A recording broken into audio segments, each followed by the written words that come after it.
बातमीपत्राच्या पहिल्या भागात आपलं स्वागत। आता बातम्या पाहूया विस्तारानं।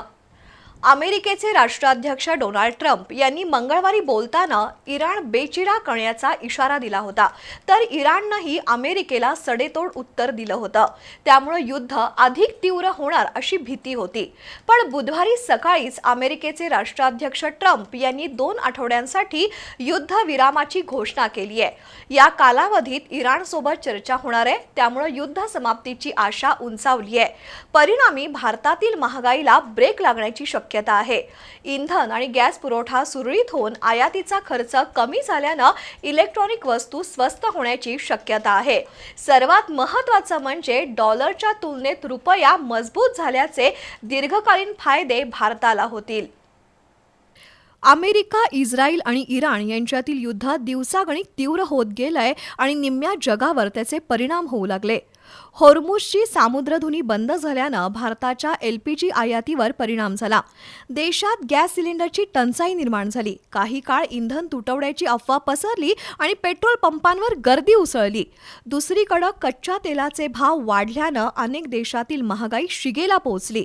अशा परिस्थितीत मंगळवारी अमेरिकेचे राष्ट्राध्यक्ष डोनाल्ड ट्रम्प यांनी एका रात्रीत इराण संपवू अशी धमकी दिली, तर इराणनेही त्याला तसंच प्रत्युत्तर दिलं। त्यामुळे जगभरातील युद्धाचं सावट आणि चिंता वाढली। वास्तविक कोणतंही युद्ध कुणासाठीच हिताचं नसतं।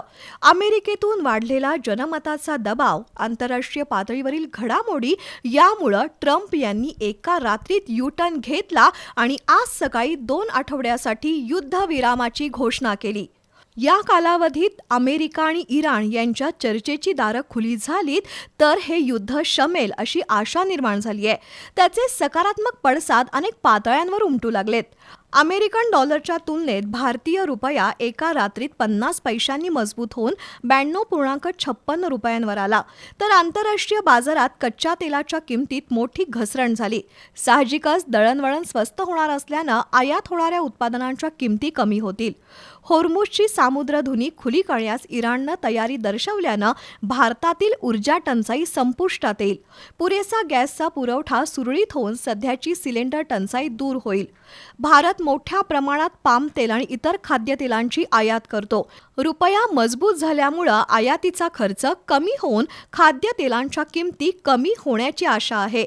सर्वात महत्त्वाचं म्हणजे देशातील महागाई नियंत्रणात येऊ शकते, तर इराण, इस्रायल, अमेरिका आणि आखाती देशांमधील रक्तपात थांबेल। सध्या तरी 2 आठवड्यांसाठी युद्धविराम जाहीर झाला असला तरी युद्ध समाप्तीच्या दृष्टीनं ही एक सकारात्मक सुरुवात आहे।